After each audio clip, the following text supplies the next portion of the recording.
Hi, welcome to the Authentically You Show. I'm Dr. Julie Ducharme, and we're welcoming you back with not just only able to hear us, but you can see us now. We have a whole new setup happening, and I'm really excited to start this new setup with a client and a friend that I'm having on the show. And so, Travis is a retired officer in the United States Navy, married with two children, and on his 50th move. His humble beginnings include 36 moves before graduating high school at 17, 6 states, 5 foster homes, and surviving 2 murder attempts. Although this was a very rough, there was always a person, group, or church willing to help him and his family. Now that he's in a position to give back, he's made it his mission to help the helpers. Travis, welcome to the show. Hey, Julie, thanks for having me on today. Well, I have to tell you guys, Travis is a big joker. And so we're probably going to laugh through a lot of this. And that's okay. Because those of you who know me know I love to laugh and have a good time. So we're going to have a really good time. So Travis, as I read that intro, right, there's a lot of things in that intro which makes you kind of go, okay, wow. So everything from your moves to the murder attempts to, getting into the Navy, we want to hear all about that because I have a feeling that it's a very unique story. So I want to start at the beginning of whatever you feel comfortable about sharing about your moves or the things that happened in your Mhm. life that really propelled you to what we're going to talk about in a little bit about where you're at now. Well, it was a dark and stormy night in November. Oh, not that far back. We're not starting at the Yeah, beginning. yeah, not that far back. 2:30 in the morning. I come crying through the. I don't know. Yeah, childhood was rough. Right, there was a lot of stuff happening. My mother has bipolar disorder, and she also has audio and visual hallucinations, which are normally under diagnosis with schizophrenia. And although it's undiagnosed, I can also pick out several different personalities that she has. So every time she had to get full time treatment, my sister and I had to move sometimes in with a family member. Sometimes we were together, sometimes we were apart. Sometimes that included foster care. So a lot of trailer parks, a lot of foster care in my background. And it was finally at 16 when I moved out of my mom's house. I'm like, look, I'm moving in with grandma. And if you love me, you're just not going to say anything about it. And she let me leave and move in with grandma and started getting, some kind of foundation built under myself so I could, get out from where I was. Yeah. Wow, that's amazing. And I think about this and I just think about how many moves you've listed here. 36 moves before graduating high school. And Yeah. I know we talked a little bit about this, but you mentioned in your bio 2 murder attempts. And, I'm reading this thinking, how are you not sitting in a corner sucking your thumb? You're so successful and you're doing so well. And you've had just a lot of success in all different aspects of your life. And how do you move forward from that? Can we talk about that? How do you move forward from being, I mean, I don't know how young you were when this happened, but I'd love to talk a little bit about that. Mhm. Well, the two murder attempts were when I was 10 and 15. And, those aren't the easiest, but surprisingly, that wasn't the worst things happening in my life at the time. It wasn't just the murder attempts, it was so much other stuff. But at the end of the day, it doesn't matter what happens to you, it doesn't matter whose fault it is. You have to say, regardless of what happened, I'm taking responsibility for my life. I'm going to get help. I'm going to seek treatment. I'm going to get over the trauma and I'm going to move forward with my life because it doesn't, at the end of the day, it doesn't matter whose fault it is. Oh, it's the economy. Oh, it's immigrants or white people or black people or whatever people are blaming all their problems on. None of that stuff matters because it's not like some big apology is going to make it all better. You have to pick yourself up, figure out what you need to do to get the healing you need. And for me, included many years in different kinds of therapy and EMDR and finding the right coaches and consultants to work through some of these things. But without personal responsibility, you can't move on from any of it. Yeah, I love that. And something that when you talk about that, a lot of times it is a very big taboo to say you're going to therapy or to even say you need help, even especially as a man to say you need help. A lot of times that's culturally looked upon as a negative. And I really like that you talk about that, taking responsibility and owning up to it and then making strides to help yourself move in a good direction. I think that's so important. And Also, you being a veteran, what made you move into the military? You'd gone through all of this, right? You're getting the help Mhm. you need. What made you decide to go into the Navy?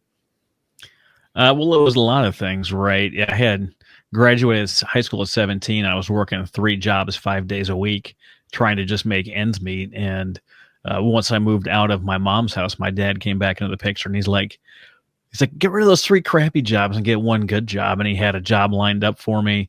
He was a boiler inspector for the state of Minnesota. And apparently I had a cousin working at the local community college, and he could get me in as a maintenance guy. He saw the whole path for me, but I couldn't see it. And I was like, that's a great idea. So I ended up joining the military, which was quite its own process. But between, you know, finding the Lord, finding my wife, and joining the military, that's what really propelled me into that next phase of life, because they didn't care what I'd been through. They didn't care where I came from. As long as I was willing to move forward with them at whatever capacity that was, I could create and design the life that I wanted to live. I love that. And, something that I just want to go back to because it's really hitting me when you talk about being accountability and having accountability and then taking actions to move your life forward, right? We talk a lot of times about people live in the past.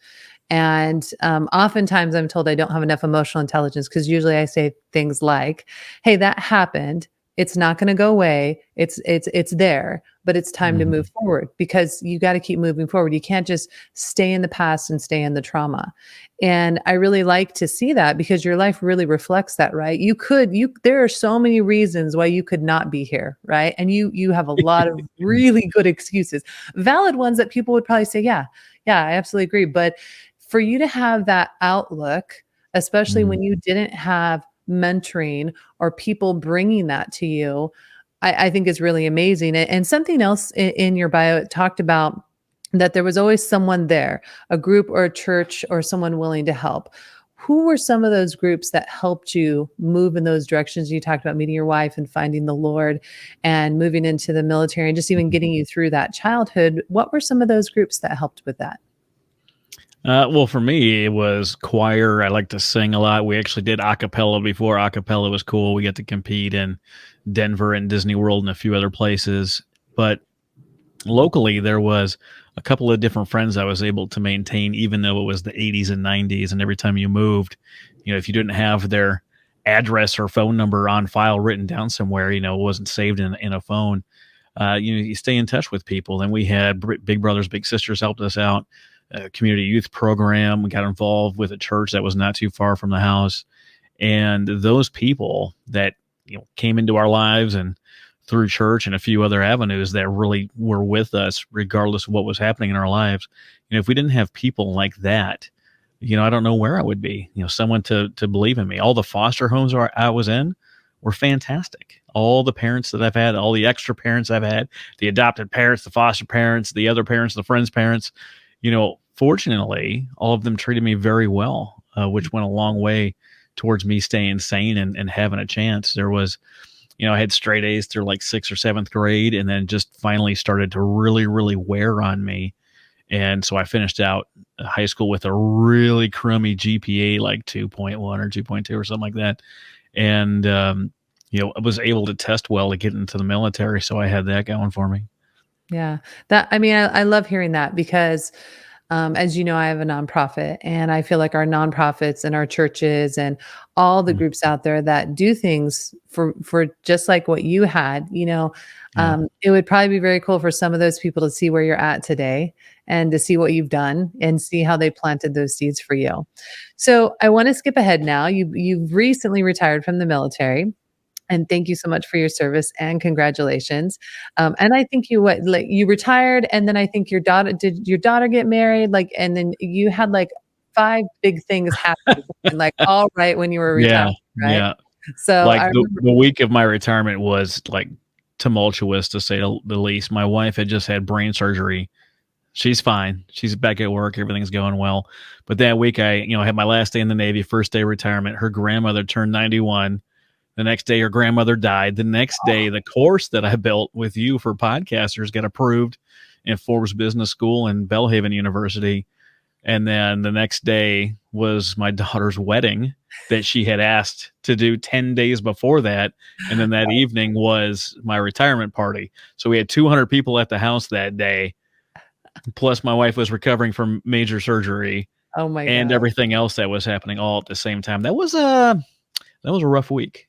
You know what? Though you have resilience. You have resilience from everything you've done. So that was just a walk Mm. in the park for you. So, well, I want to talk about how you got into podcasting and also podcasting with nonprofits because it's a very unique thing. I think you started it while you were in the military. Mhm. And I mean, what made you think one day, I think I'm just going to start a podcast? Well, I didn't think I would ever start a podcast. I actually had to be convinced to start one. I had been doing some nonprofit work in Oklahoma City, ended up, publishing a book with Books by Vets, and then being invited onto their board, and then invited onto the board of the Shine Foundation. We did a lot of good work. We got a lot of veterans published, and we helped a lot of people in the Shine Foundation. And then I got stationed in the Kingdom of Bahrain in the Middle East. It's a small island right there in the Persian Gulf, so it's between Saudi Arabia and Iran, and was working at the Fifth Fleet Staff Headquarters in Nav-Cent, where we have an on-island 3-star admiral running the show. And I went out there without my family. Family stayed in Oklahoma City, and I was like, "What am I going to do? Like that's positive, that's going to keep me out of trouble, and could still maybe do some nonprofit stuff." And someone's like, "Well, you've got that smooth podcast voice." And I was like, we always hear ourselves differently than everyone else hears. And I'm like, he had to like trick me to record me. And like, he played it back. And I was like, ooh, who is that smooth guy? And he's like, that's you, man. That's like your voice. And I was like, okay, you got me convinced. And then I went and listened to the top nonprofit shows out there. And it was pretty much a mix of two types of shows. There was a kind of like rubbing elbows with people in the industry, talking about industry trends a little bit, and really just people, catching up with each other and having a good time. And then the other type of show that was up there was like a nonprofit highlight show, like, hey, check out our new nonprofit of the week that we talked about. And they come in and talk about that. But no one was really teaching anyone how to do anything in the nonprofit world. And I had done a few things. We had built a memorial. We had raised $500,000. We had, authors that got published. We did a lot of good work. And I didn't know everything, but I knew that I could track down experts, nonprofit leaders, business leaders, consultants, people with special skills to help nonprofits do it better. And I could interview them and they could tell me all their secrets. And that, created the premier how-to show for nonprofits. One of the big gaps in the nonprofit industry is they're not being trained by anyone. It's like they don't have the time to be trained. But we launched the show in September 2019, and by December we hit number 4 in the US. Wow, that's amazing. And when you're talking about nonprofits, it's true. I have all these degrees. I've done businesses for 20 years. When I started my nonprofit, it was just I was searching. I was searching for guidance because the nonprofit world is very different from for profit. And so I was trying to really understand my approach from someone who's a very for profit business and really understand how do I change this? How do I help people? How do I make sure I follow all the guidelines? How do I find donors? How do I do this? Which I know all of your podcasts touch on that with some really amazing people who have some really great tips. And it's great because like you said, these nonprofits were so impactful in your life and now your help pushing them out so they can be impactful in others and help grow other ones. So I love that. A couple things I want to talk about because you make it sound so easy. Like you just rolled this out and you have this amazing podcast. But what were some barriers that you faced? You were brand new to this. And because of this, you wrote this awesome book, which gives everyone the tips to make a stellar podcast. But you were new at it too. So what are some barriers that, some of our listeners are like, well, I have a podcast, but it's no good, or I don't get any listeners, or, what are a few tips we could maybe pull from that book to give our listeners if they're thinking that they have a podcast or an idea or a story they want to start? Yeah, one thing that a lot of people fail to do in the podcast industry is they don't leverage their guests enough. They don't make it easy for their guests to share to social media, to email lists, to just share at all. And they don't require anything from their guests. Like every guest I talk to, I ask them to rate and review the show, leave me a review. I ask them to who else do you know that I need to interview? And then when the episode goes live, I send them a link directing them to my website, not anywhere else, not Spotify, not Apple, not any of those places, because Spotify and Apple, they don't need more users, right? But if Mhm. you're trying to sell something, especially, you want them to come to your website so they can see your stuff for sale, your swag, your information products, your services, whatever it is that you have.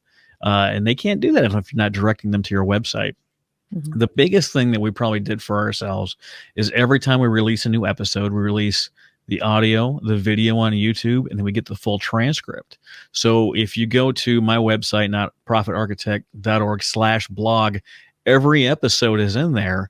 And within each blog post for each episode has the embedded video, the audio, and the full transcript, how to contact the guests, guest quotes, highlights from the conversation, because just having the information created is not the same as using it to your advantage. A 40-minute conversation with a couple of quick talkers gives you an organic 10,000 word blog post that you can use. Mhm. And the vast majority of the people that are in the online space doing things understand the value of blog posts, but they don't have the time. So when you create an episode and you can repurpose it and use all the different things, well, an embedded blog post that has the audio and the video and the full transcript, like, that is SEO gold and will do nothing but help build you, your authority, your brand, and everything else. Every guest that comes on, I ask them, who do I need to know? Who do I need to meet? Whose show should I be on? Who should be on my show? And you build that network out, and then you cultivate that with email, catching up on birthdays and all those things. Whatever you say that you're going to do for your show, if you say you're going to talk about this and you're going to do it this often, you have to do those things. You have to build trust with your audience. So I say every show is going to be a how-to episode, and I'm going to release one every week. And I've done that pretty consistently over the last 3 years, and it's propelled me up to the top. I love the blog post thing because I blog. I have a Confessions of a Working Mom blog. And one of the toughest things I would say on everything I do, so content, right? We have to have so Mhm. much content. I have an email that I have to send out. I have blogs that I do. I have podcasts that I do. I have writing that I do. The content, like to keep up with the content weekly, is so much. Now, being in the profession of academia for 21 years, one of my jobs was to constantly write and publish. So that's something for me that is normal, but still a lot of work. Good example. Mhm. I've been taking my kids to Vacation Bible School all week, right? So that's getting them up, taking them. I'm working in a cafe on a little laptop, which really isn't as efficient as my nice big workspace. And then I'm funneling through 1,500 kids to pick up my kids and get home, right? So Mhm. there's like 5, 6 hours of my day just gone. That could be content. So the idea that you're taking that and just transferring that into a blog is brilliant. I love it. And if you're listening, and you're having trouble getting content, this is a fantastic tip. Now, you and I both, you being a veteran and I working with veterans, Travis, I'm always also looking to encourage our veterans who are transitioned out or getting ready to transition out. So I'd love to touch for a moment about what you did. I noticed you said 2019 you started doing this, so you've been building it for a while. But for some of our veterans who are thinking, I really want to go into entrepreneurship, whether it's my own business, it's my own podcast, it's my TV show, I want to write a book. What are some tips you could offer for our transitioning veterans who are looking, going, wow, I want to do something like what Travis is doing?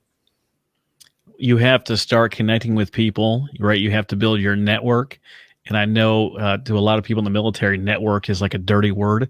There's people that you have a good relationship with that might be able to help you get somewhere, right? So I know Julie, and I'm like, Julie, who should be a guest on my show? Julie can be like, oh man, I know this person and this person and this person. And because, Julie's in love with me, sorry, Josh, uh, she's going to help me out because we've built that relationship, because, she knows what a great guy I am. I know what a great person she is. And because of that relationship that we built, that's all a network is. When I need something or have a request or I need help, like I say, hey, Julie, what do I need to know? Who do I need to talk to? What can I do? And she's like, oh, I got you. Talk to these 4 or 5 people and like, you're going to be set. You're going to be on your way. So Mhm. building your network is vitally important. Next is, what skills, certifications, or degree might you need to build the life that you want to live? Right. I knew that I needed to learn how to do a little bit of web development, not a lot, a little bit, right? So I could update my own website and not rely on somebody else to do it every stinking week. So I learned a little bit how to do that, how I'm going to do stuff with the podcast. What stuff am I really good at and what stuff do I need to outsource? So building up the skills, certifications, degrees that you need is going to help you get into that place that you want to go. And then 3, what you really need to understand is, what do you want your day-to-day stuff to look like? I know that I want to sleep in and not wake up to an alarm clock, because the alarm got me for 22 years and I'm not interested in hearing that kind of shenanigans in my life. So I don't schedule anything before 10, but I've designed my life to be that way. We spent probably the first 6-7 years of our lives together in our career getting ourselves in debt. And we spent the next 12 to 15 years getting our debt paid off. So when I retired, I had a really decent nest egg. I had all my bills paid off and only my house payment left. So I could have the freedom to do what I needed to do to be successful. When you don't have that thing looming over your head, you're not primed in freak out mode that when you get out that you have to go and get another job right away. Create it so you've got the time, energy, and effort to put in to building your dreams instead of building someone else's dreams. I love that. And actually, I feel like that's good advice for anyone who's thinking about transitioning out of any industry, right? I mean, Mhm. getting your debt under control, building your network. I'll tell you that this is something interesting. I've been building my network for a long time, for like 20 years, I would say. And so at this point in my life, I was telling a friend the other day, I haven't had to apply for a job in a long time. They either call me or I call my friend and say, "Hey, I saw you needed that. Do you want me to take care of it?" And the power of your network is so good because they know I bring quality work and they Yep. know what I bring and they know that whatever I say I'm going to do, I'm going to do. So it's never an issue. And in turn, that network then also funnels clients and people back to me, just like you said. So Mhm. I fully agree. Building the network is so essential. And it means, okay, I used to hate to go to mixers. I know that sounds funny because people are like, oh, you're a type A personality. I'm like, no, I hate it. I hated going to the chamber meeting where I had to pay $10 on Taco Tuesday and hang out and give like my 30-second elevator speech. I would be like, this is so stupid. I hate this. Right. Mhm. So the reason I share that is find the right network for you. I realized really quick, Yep. okay, what I was doing, the chamber's great, but it wasn't really fitting my business. And so I started really searching Mhm. like-minded people who maybe we're in a different industry, but it would complement us, right? I could forward someone to Right. them because I don't do that, and they could forward someone to me. And so, when you think about that network, as much as I hated doing that, because I always joke I'm like Princess Belle, I'd really like to be in the corner just reading a book, but I don't get that, I've got to be like, a whole different person when I do that. So when I think about networks, at first I fought it. I was like, I'm not doing this. This is stupid. But then as I started to build my companies, I realized I needed this network. So even locally here in San Diego, my company has been going for 21 years. It is all referral based. I don't do Yeah. any advertising, and I probably haven't done advertising in 10 years because that's how much we built it up. So fully agree with you. I think everything you gave is great advice for our veterans transitioning, but I think even someone just deciding to retire or transition to a new life, right? I Mhm. mean, how great is that, like you said, to not set an alarm and not be up by a certain time, right? I mean, that's just your kids are older, right? So that mine are still, 10 and 13, so I still have to wake up in the morning. But that's a dream. That's a dream I have. The dream Yeah. that I get to sleep in.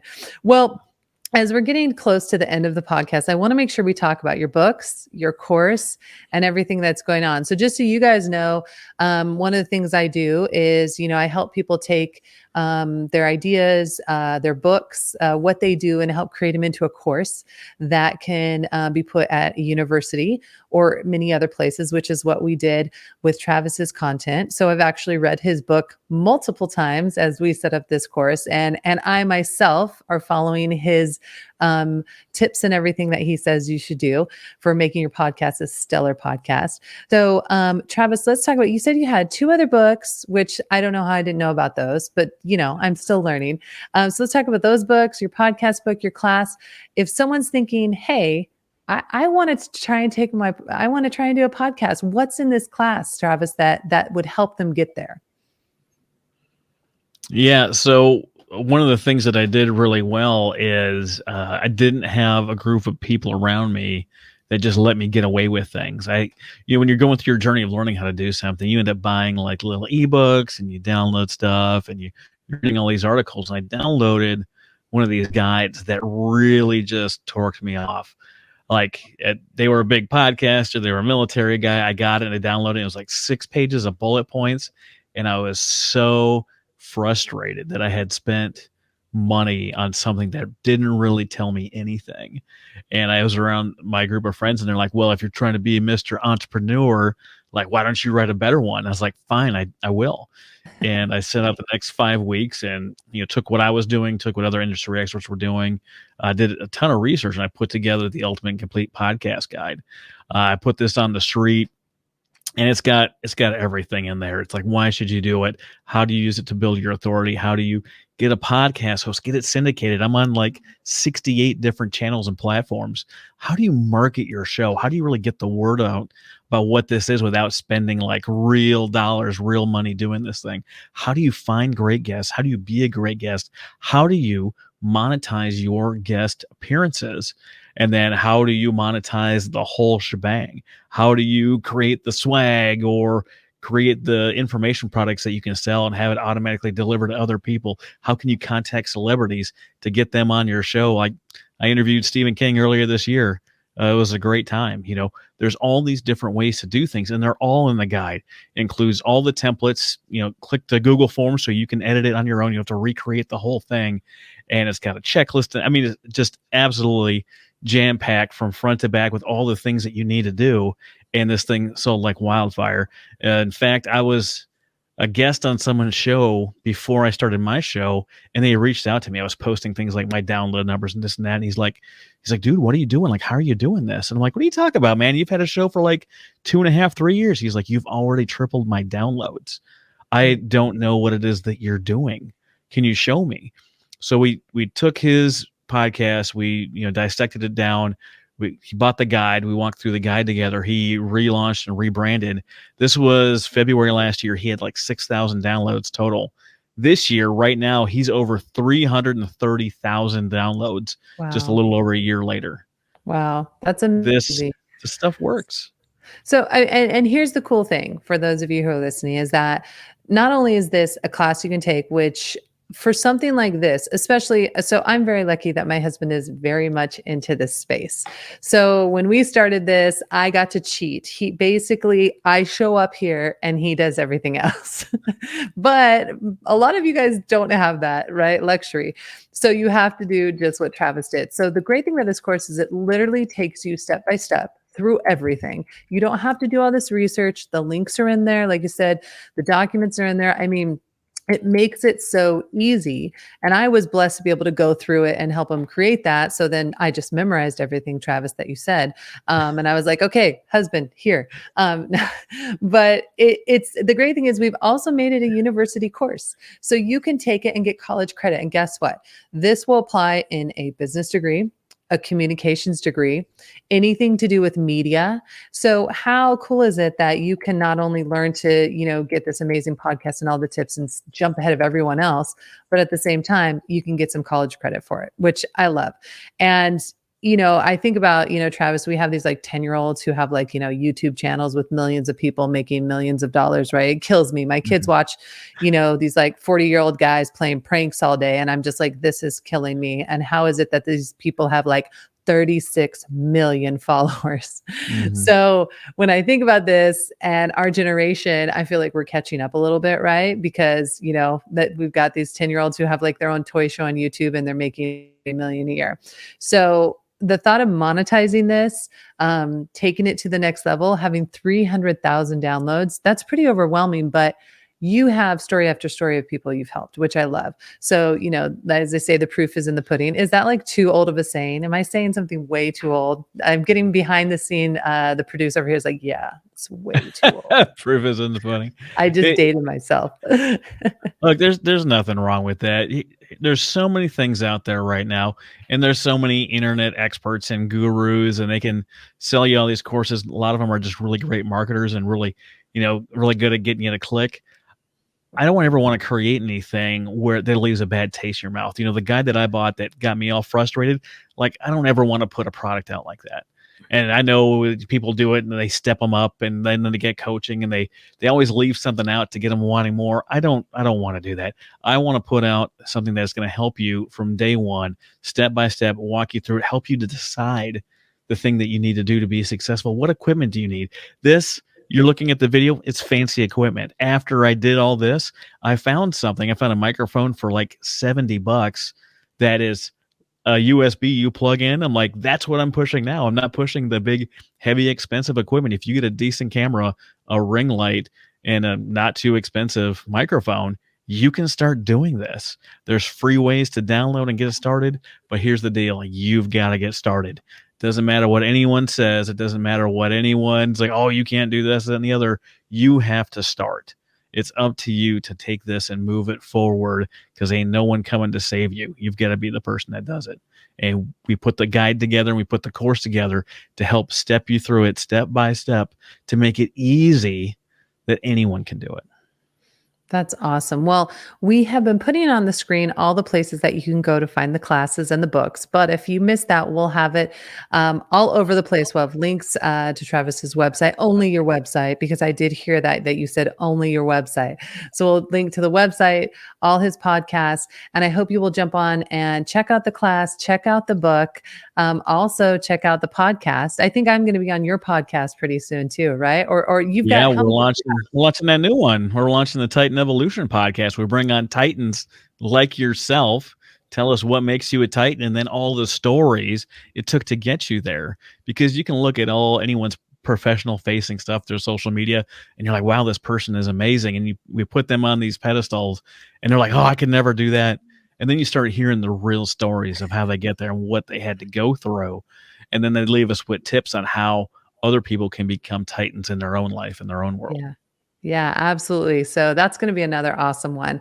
Well, thank you so much for being on the show. Thank you for sharing your secret tips to success.